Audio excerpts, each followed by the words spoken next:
시편 13편 봉독하겠습니다. 주여 언제까지 주께서 나를 잊으려 하시나이까? 영원히 하시려나이까? 언제까지 주께서는 주의 얼굴을 내게서 숨기려 하시나이까?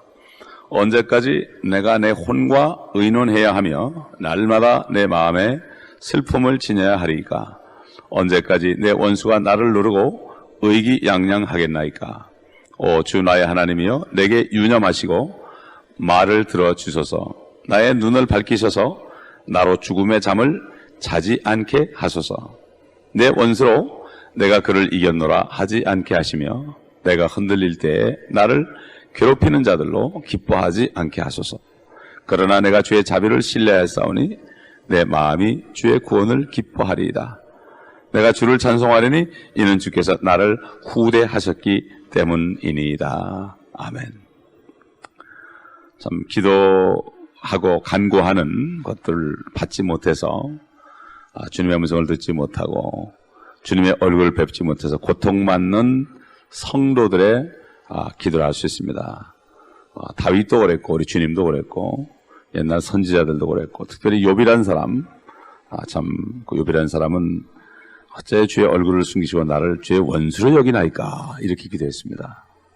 참 하나님의 자녀들은 이 땅에서 고난을 당합니다. 왜냐하면 이 땅은 에덴 동산에서 죄가 이 세상에 들어온 이후로 사탄에게 넘겨졌기 때문에 이 세상 나라가 하나님의 나라가 아닙니다. 그렇기 때문에 성도들이 참 이것을 깨닫게 하기 위해서 정말 이것은 살 곳이 아니다 하는 것을 깨닫게 하기 위해서 하나님은 때로는 얼굴을 숨기기도 하죠. 그래서 전도서에 보면은 고난당하는 자는 생각하라. 고난받을 때는 생각하고 기뻐할 때는 찬송하라. 이런 말씀이 있는데 사실 하나님의 자녀들은 이 땅에서 여러 가지 이렇게 답답한 일이 생깁니다. 그러나 영원히 잊으시는 건 아니죠. 결국 가서는 내가 주를 찬송하리니 주께서 나를 후대하시기 때문이다. 결론이 좋습니다. 아삽이라는 사람도 참 이런 고통을 받았죠. 세상 사람들은 다 어려움이 없고 살찌고 부자고 그래서 자기는 매일 아침마다 징책을 받고 슬픔을 당하는데 이게 어떻게 된 건가 하고 이런 기도를 했죠. 오늘 시편 13편 다윗의 기도를 했는데 결국은 그들은 영원히 잊혀졌다. 어찌 졸지에 그들이 황폐하게 되었고 망했는가. 지옥으로 떨어지는 모습을 성소에 들어가서 그가 보고 나는 짐승 같았습니다. 이 세상에서 우리가 고난을 받지 않으면 뭐 짐승같이 되는 건 간단합니다. 그저 먹고 자는 거, 육신의 편안함을 추구하는 거 모든 인간이 똑같습니다. 참 고난을 겪지 않고 육신은 때리지 않고서는 우리가 정말 하나님의 놀라운 경륜을 깊이 깨달을 수 없죠. 사실 영원히 하나님께서 사람들을 잊어버리는 장소는 지옥입니다. 지옥이라는 것은 기회가 없습니다. 지옥에 있는 사람들은 아무리 기도해도 이런 기도를 해도 자비가 있을 수 없습니다. 그렇기 때문에 하나님께서는 사람들을 구원하기 위해서 고통 가운데서 참 구원해서 지옥 갈 사람들을 천국으로 인도하는 예를 많이 볼 수가 있죠. 사실 지옥을 반대하고 지옥이 없다 하는 여호와 증인을 전도하는 사람이 어떤 분이 이렇게 물었대요. 검은색의 반대는 뭡니까? 그러니까 흰색입니다 그러더래요. 또 뜨거운 것의 반대는 뭐냐? 그러니까 차가운 거죠. 갑자기 그랬대요. 그럼 천국의 반대는 뭐죠? 그랬더니 지옥 그러더래요.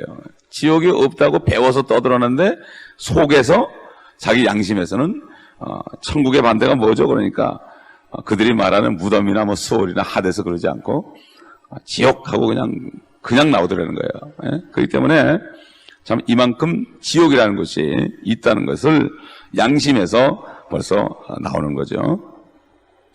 여기 사실 다윗의 이 기도는 교리적으로 볼 때는 이스라엘 민족들이 먼저 하나님 앞에 일시적으로 버림받는 모습. 신명기 31장 17절에 보면 이런 말씀이 있죠. 그러면 그날에 그들에 대한 내 분노가 일어나리니 내가 그들을 버릴 것이며 그들에게서 내 얼굴을 감출 것이요 그들은 삼킴을 당하고 많은 재앙과 고난이 그들에게 미칠 것이며 그날에 그들이 말하기를 우리 하나님이 우리 가운데 거하지 않으시기에 이러한 재앙이 우리에게 임한 것이 아니냐 하리라. 2차 대전 때 히틀러 지하에서 벌써 겪었습니다. 그러나 환란 때는 히틀러보다 더한 저 그리스도 지하에 그날에 그러거든요. 그날에 이런 어려움을 겪을 것을 얘기했고 이건 뭐 구약 성도들 또 신약 성도들 환난 성도들 모두에게 참 일어나는 일이기 때문에 사도 베드로도 너에게 오는 불시험을 이상히 여기지 말아라. 모든 하나님의 자녀들이 동일한 고난을 받는다. 이 땅에 사는 동안에 하나님의 자녀는 고난을 받게 되어 있습니다. 세상 임금이 통치자가 마귀이기 때문이죠.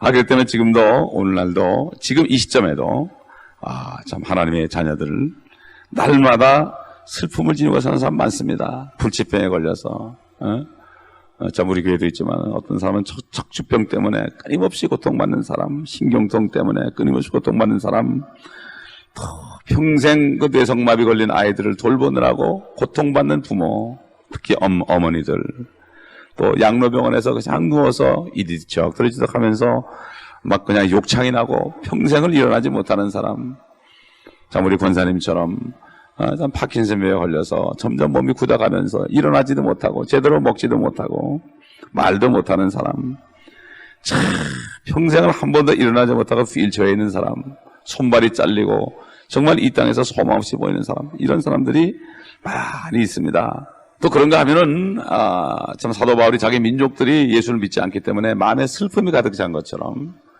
참 세상을 바라보면서 구원받지 못한 자기 자녀들, 구원받지 못한 친척들, 친구들, 그런 사람들, 교회만 왔다 갔다 하는 사람들을 보면서 참 그 마음에 그치지 않은 슬픔, 구원받지 못한 아내나 남편을 바라보면서 그 슬픔. 그렇기 때문에 사실 언제까지 내 원수가 나를 누르고 의기양양하겠나이까.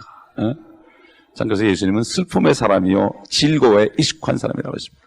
그리스도인들은 사실 자기 자신 때문에 그런 건 아니고 다른 사람 때문에 고난을 많이 받습니다. 슬픔을 지닙니다. 참 저도 목회하면서 참 양떼들을 보면서 참 슬픈 일이 많아요. 답답합니다. 시험에 들 때 답답합니다. 믿음이 없을 때 답답합니다. 참 하나님께 대한 믿음이 없는 것처럼 답답한 것이 없습니다. 그렇기 때문에 기도하게 되는 거죠. 우리 마음의 슬픔을 털어놓는 것입니다. 이게 바로 중보기도입니다. 하나님께서는 이런 기도를 기뻐하시죠. 왜? 주님께서도 우리를 위해서 지금 중보하시기 때문에 대제사장으로 지금 계시면서 이제 왕으로 오시기 전까지 중보하시고 최후의 순간까지 앉아있다가 지금 일어나실 때까지 너는 내 오른편에 앉아있으라. 내 원수를 내 발판으로 삼을 때까지, 네가 발로 원수들을 밟아 포도즙들을 밟을 때까지 내 오른편에 우편에 앉아있으라 말씀하신 것처럼 지금 우리에 중보하십니다. 참 그렇기 때문에 이스라엘의 원수들이 지금 이스라엘 민족들이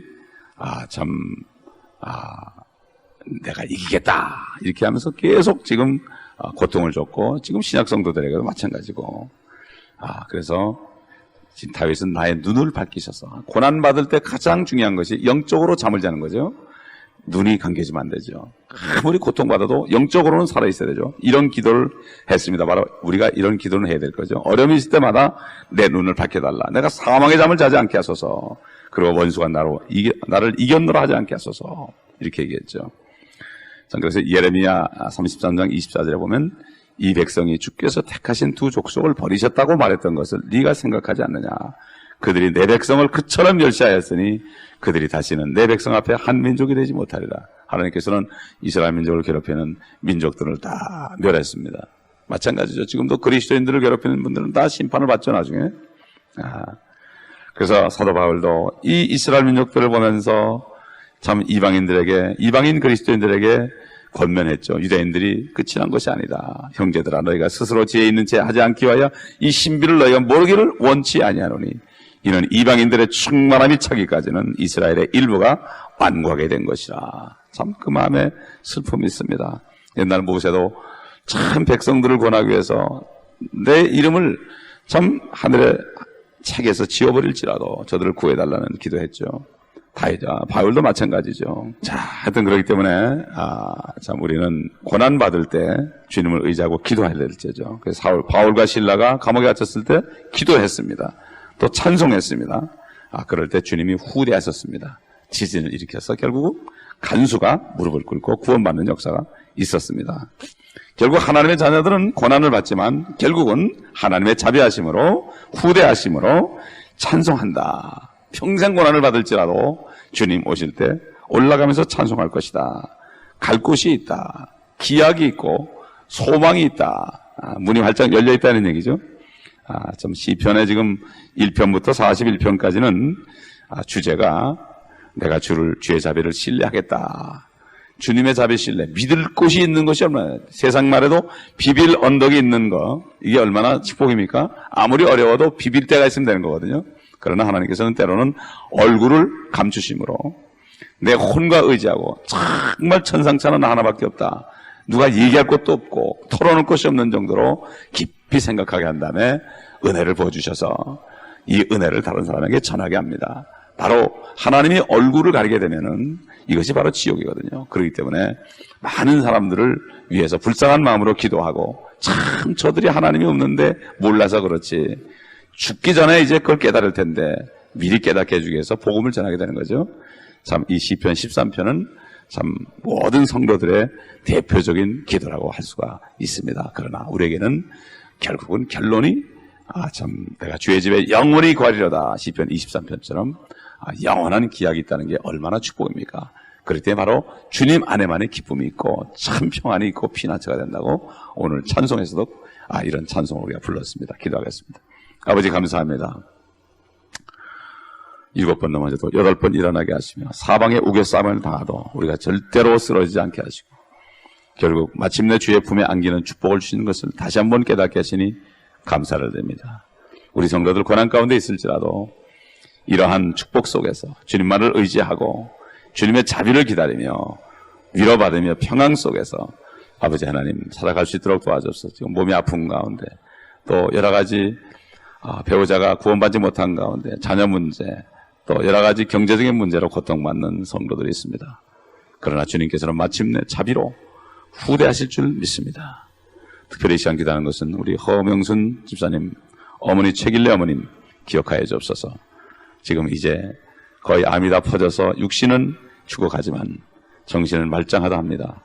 아버지 하나님 오늘도 갔을 때에 그 어머님이 정말 믿음 가운데 굳게 서서 소망을 잡을 수 있도록 성령께서 인도하시고 역사하여 주시옵시고 천국의 확신 가운데 아버지 찾아오는 많은 불교 신자들에게 복음을 증거하고 영혼을 구원하고 떠날 수 있도록 도와주시고 우리 허 집사님 찾아오는 사람들에게 복음을 전할 때 저들이 예수 그리스도를 영접하는 역사가 있게 하여 주옵소서. 주 예수 그리스도의 이름으로 감사합니다.